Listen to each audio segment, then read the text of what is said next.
你好，我是小云，欢迎你来到这个小角落。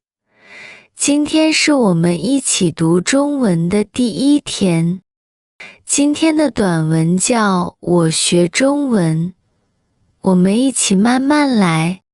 我叫安安，我是越南人，我今年20岁。我是学生，我学中文。我很喜欢中文，中文有一点难，但是我觉得很有意思。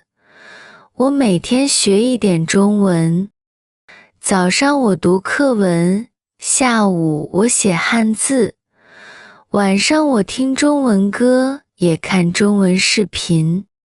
我现在说中文说得很慢，我会慢慢说。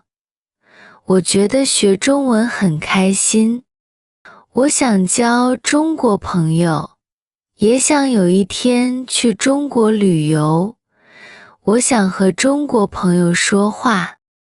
学中文不容易，但是我不怕。我每天都努力，今天学一点，明天学一点，每天学一点。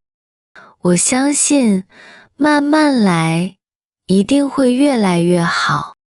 你也学中文吗？你可以在评论区写一句，我学中文，我们一起加油，我们明天见。